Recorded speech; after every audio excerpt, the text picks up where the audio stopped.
लेकिन ये जो मंडली पाल रखी है ना, जो सारे दिन जय गोविंदा तय गोविंदा करती रहती है और हमारे लोगों को परेशान करती रहती है, अच्छा लगे या ना लगे बदला लेंगे, ब्याज समेत बदला लेंगे। अशोक गहलोत जी ने खुद कहा था कि सचिन पायलट कैसे हैं, निकम्मे, नकारा, किसी काम के नहीं, और हमने ऐसे आदमी को 3 साल उप मुख्यमंत्री के रूप में सहन किया। तो अशोक गहलोत जी जितना ध्यान सचिन पायलट को कंट्रोल करने में लगाते हैं, उससे चौथाई अपराध कंट्रोल करने में लगाते तो राजस्थान का कल्याण हो जाता। और पूरे 4 साल से जो तमाशा चल रहा है वो सिर्फ इतना चल रहा है कि 99 को 101 में कैसे बदला जाए, क्योंकि यहाँ के मुखिया का नाम है अशोक गहलोत जी।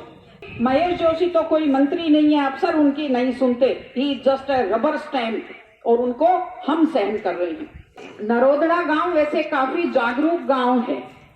बहुत पहले यहाँ साक्षरता अभियान चला था, प्रौढ़ शिक्षा अभियान। तारावती भादू जी यहाँ हुआ करती थी, पुराने लोगों को याद होगा, तो एक नारा लगवाती थी कि नरोदड़ा की महिला जागी, घर घर में वो पढ़ने लागी। तो प्रौढ़ शिक्षा में काफी काम यहाँ हुआ था, मुझे याद पड़ता है उस समय का। और अब हम उम्मीद करते हैं अभी तक वो जो जागृति है वो कायम होगी। जनाक्रोश यात्रा का अगर हम जिक्र करें कि ये यात्रा निकाली क्यों जा रही है, इसका उद्देश्य क्या है? इसका उद्देश्य ये है कि प्रकृति के शुरू से हमने देखा हमेशा एक संघर्ष चलता है, अच्छाई का, बुराई का, न्याय का, अन्याय का, सही का और गलत का, उचित का और अनुचित का। और आक्रोश इसलिए जरूरी है कि अगर बुराई के प्रति, अन्याय के प्रति, गलत के प्रति, अनुचित के प्रति हम में कोई आक्रोश ही पैदा नहीं होगा तो सच्चाई की जीत कैसे होगी, न्याय की जीत कैसे होगी, जो सही है उसकी जीत कैसे होगी, उचित की जीत कैसे होगी। आज 4 साल से पूरा राजस्थान कुशासन झेल रहा है, सीकर कुशासन झेल रहा है, और राजस्थान और सीकर से बढ़कर लक्ष्मणगढ़ जो कुशासन झेल रहा है उसके खिलाफ अगर हम में आक्रोश पैदा नहीं होगा, इसका मतलब ये निकलेगा कि हमने सब कुछ चुपचाप स्वीकार कर लिया। यदि हमें ये स्वीकार नहीं है तो हमको आक्रोश पैदा करना पड़ेगा। हमारी आदत है थोड़ी सी कि हम लोग कुछ चीजों को सहन करते हैं। मध्यकाल में आपने देखा होगा कहां से मुगल आए घोड़ों पर बैठकर और इस देश पर राज किया। उसके बाद अंग्रेज आए, नावों और जहाजों में बैठकर इंग्लैंड से मुट्ठी भर अंग्रेज आए, और वहां की एक कंपनी आई व्यापार करने, और उसने 100 साल तो कंपनी ने राज किया, 100 साल अंग्रेजों ने राज किया, और हमने चुपचाप सहा। 1857 की क्रांति कब की हो गई थी? झांसी की रानी ने बहुत जगाने की कोशिश की, लेकिन उसके बाद भी हम में आक्रोश पैदा होने में 90 साल और लग गए। तो जरूरत यह है कि जो भी गलत हो रहा है, जो कुशासन झेल रहे हैं, उसके खिलाफ हम लोग आम जन तक जाएं और आक्रोश पैदा करें, तभी वो कुशासन खत्म हो सकता है। जो हम 4 साल से देख रहे हैं, 200 की विधानसभा में 99 सीटें कांग्रेस की आई, 101 की जरूरत होती है बहुमत के लिए। और पूरे 4 साल से जो तमाशा चल रहा है वो सिर्फ इतना चल रहा है कि 99 को 101 में कैसे बदला जाए। पूरा ध्यान किस चीज पर है?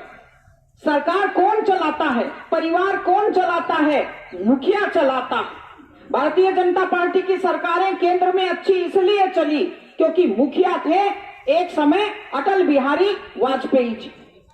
भारतीय जनता पार्टी की आज सरकार अच्छी इसलिए चल रही है केंद्र में क्योंकि मुखिया हैं हमारे नरेंद्र मोदी जी।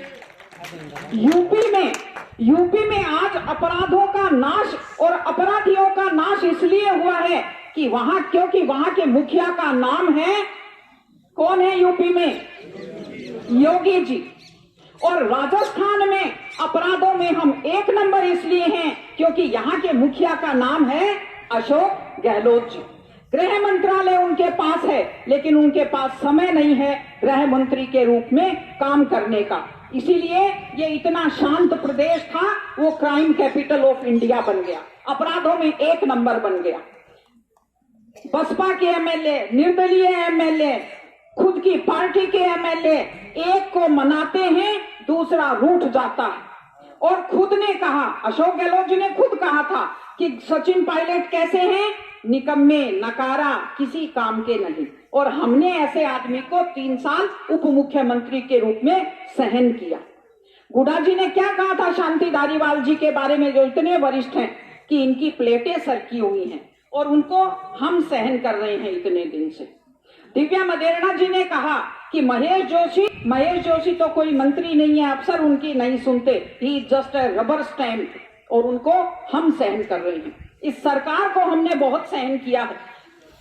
केंद्र सरकार का जो विकास का पैसा आता है, पीएम आवास योजना में राजस्थान सबसे पीछे, जल जीवन मिशन में खातों में पैसा पड़ा है सबसे पीछे, निर्भया एक योजना होती है महिलाओं की सुरक्षा के लिए, उसका पैसा लैप्स हो जाता है, उसको खर्च करने में ये राज्य सरकार सबसे पीछे। अफसरशाही हावी है, अफसरशाही इसलिए हावी है क्योंकि मंत्रियों को कुछ समझ में नहीं आता, केवल लूट में लगे हुए हैं। इसलिए हम सब लोगों को आक्रोश पैदा करने की जरूरत है। लक्ष्मणगढ़ की जो स्थितियां हैं, अभी खीरवा के बारे में बताया गया था, और मैं अगर आपको बताऊं, एक हमारे यहाँ गोली कांड हुआ, एक बच्ची के पिता को गोलियां लगी। आज सुबह मेरे पास उस बच्ची का फोन आया।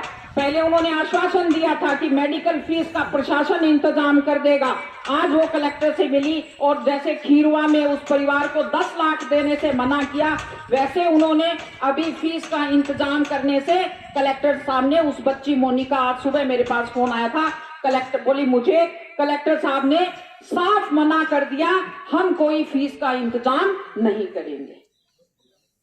नहीं, वो महात्मा गांधी में प्राइवेट में उसका एडमिशन हुआ है, प्राइवेट में फीस लगती है।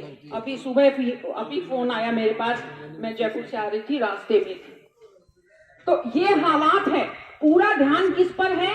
दमन करने पर, दमन करने पर पूरा ध्यान है। जो सरपंच थोड़ा सा बोलता है उसके खिलाफ केस कर दीजिए, जो पार्टी का हमारा कार्यकर्ता थोड़ा बहुत बोलता है उसके खिलाफ केस कर दीजिए। किसी ना किसी तरह से डराने की नीति चल रही है। एक वीडियो आपने देखा होगा कल परसों आपके जनप्रतिनिधि का कि मैं 3 साल सगिड़ा फटकारा दिया। तो ये तो जो झांसे हम डालते हैं ना, ये आ जाते हैं खुद के ही पैरों में, आएंगे आगे जो फटकारे दिए हैं। और अभी दिनेश जी कह रहे थे कि उनके लोगों के खिलाफ अगर हम शिकायतें करें, अगर हम केस करें तो अच्छा लगेगा क्या? ऐसा है, अच्छा लगे या ना लगे, लेकिन ये जो मंडली पाल रखी है ना, जो सारे दिन जय गोविंदा तय गोविंदा करती रहती है और हमारे लोगों को परेशान करती रहती है, अच्छा लगे या ना लगे, बदला लेंगे, ब्याज समेत बदला लेंगे। ये कोई तरीका नहीं है कि वो तंग करते रहेंगे और हम राम राम करते रहेंगे और कुछ भी नहीं करेंगे। ये छूट देने की कोई जरूरत नहीं है। ये माफ करो और भूल जाओ की नीति उन लोगों के प्रति चलती है जो 1 गलती करते हैं, 2 गलती करते हैं, 3 गलती करते हैं। महाभारत में सुना था ना कि किसी ने शिशुपाल को कहा कि तुम्हारा वध श्री कृष्ण के हाथ से होगा, तो उसकी माँ श्री कृष्ण की रिश्तेदार लगती थी, उन्होंने श्री कृष्ण से कहा कि वध मत करना। तो कृष्ण जी ने कहा 100 गाली तक तो मैं सुन लूंगा, पर 100 से ज्यादा देगा तो सुदर्शन चक्र से मैं वध करूंगा। तो माँ ने सोचा 100 गाली थोड़ी दे देगा लगातार, उन्होंने कहा ठीक है, लेकिन शिशुपाल ने 100 गालियां दी और जैसे ही 100 पूरी हुई शिशुपाल का वध हुआ। तो इनकी 100 गालियां पूरी हो चुकी हैं, इनका वध होने का समय आ गया। डरने की कोई जरूरत नहीं है, इनका भविष्य सबको साफ दिख रहा है। पूरी कांग्रेस की उल्टी गिनती शुरू हो चुकी है। 4 साल में हमारा राजस्थान 40 साल पीछे चला गया है। सोचिए कैसे मुख्यमंत्री थे हमारे भैरव सिंह शेखावत जी जैसे, वसुंधरा जी जैसे, जिन्होंने कितना काम किया था, सड़कों का, स्कूलों का, हर तरह की बच्चियों के लिए योजनाओं का। सारी योजनाएं बंद हैं, कोई पैसा नहीं आ रहा, केंद्र का पैसा खर्च नहीं हो रहा। कुशासन है क्योंकि इनका ध्यान नहीं है शासन चलाने में। तुलसीदास जी की पत्नी ने तुलसीदास जी को कहा था ना कि आप जितना ध्यान मुझ में लगाते हो आधा राम जी में लगाते तो आपका कल्याण हो जाता। तो अशोक गहलोत जी जितना ध्यान सचिन पायलट को कंट्रोल करने में लगाते हैं, उससे चौथाई अपराध कंट्रोल करने में लगाते तो राजस्थान का कल्याण हो जाता।